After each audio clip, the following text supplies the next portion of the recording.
খুব করিতে চাই নাই আমার সোনার বাংলায় জাতির দুই গেলে আমার তলে তলে মানুষ একে অপরের সুখে দুঃখে ভালোভাবে বেঁচে থাকবে। আমরা কি দেখতে পেয়েছি আজকে 17 বছর পরে ফ্যাসিস্টকে বিতাড়িত করতে গিয়ে আমার সহযোদ্ধারা শহীদ হয়েছে, আমার সহযোদ্ধারা অঙ্গহানি হয়েছে। এইসব সম্মুখ সারির অঙ্গহানি জুলাই যোদ্ধাদের বাদ দিয়ে কিছু স্বার্থান্বেষী মহল তারা রাজনীতি দল গঠন করেছে। সে বর্তমানে তার যে কর্মকাণ্ডগুলো আমরা দেখছি তাকে আমরা কার্তিক মাসে কুকুরের তুলনা দিতে চাই।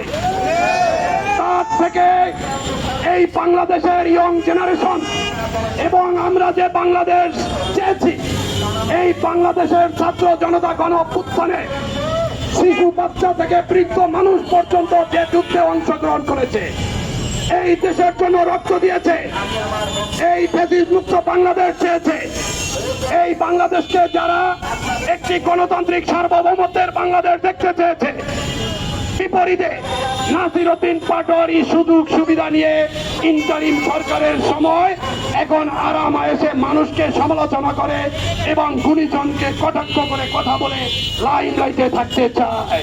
একটি স্বার্থান্বেষী গোষ্ঠী এটাকে পুঁজি করে রাজনৈতিক ফায়দা ওঠার জন্য, গোলা পানিতে মাছ শিকার করার জন্য তারা রাজপথে প্রতিনিয়ত মানুষকে দুর্দশা করে যাচ্ছে।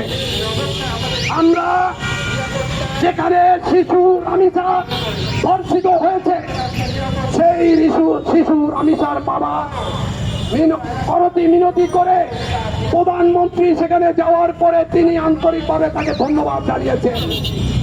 আমরা মিডিয়ার মাধ্যমে দেখেছি রামিসার বাবা সন্তুষ্ট হয়েছেন প্রধানমন্ত্রীর আচরণে। একটি রাজনৈতিক দল যারা বাংলাদেশকে ওন করে না, যারা বাংলাদেশকে বিশ্বাস করে না, তারা রাজনীতি করছেন এই শিশু রামিসার ধর্ষণকে, এই বিষয়টি নিয়ে রাজনীতি করছেন।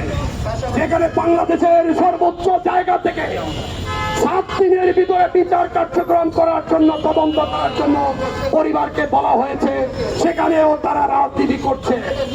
অন্যদিকে নাসির উদ্দিন পাটোয়ারি এই কুলাঙ্গার ঝিনাইদহে গিয়েছেন, সেখানে গিয়ে তিনি মদ করছেন। এই মদের মূল হোতা নাসির উদ্দিন পাটোয়ারি।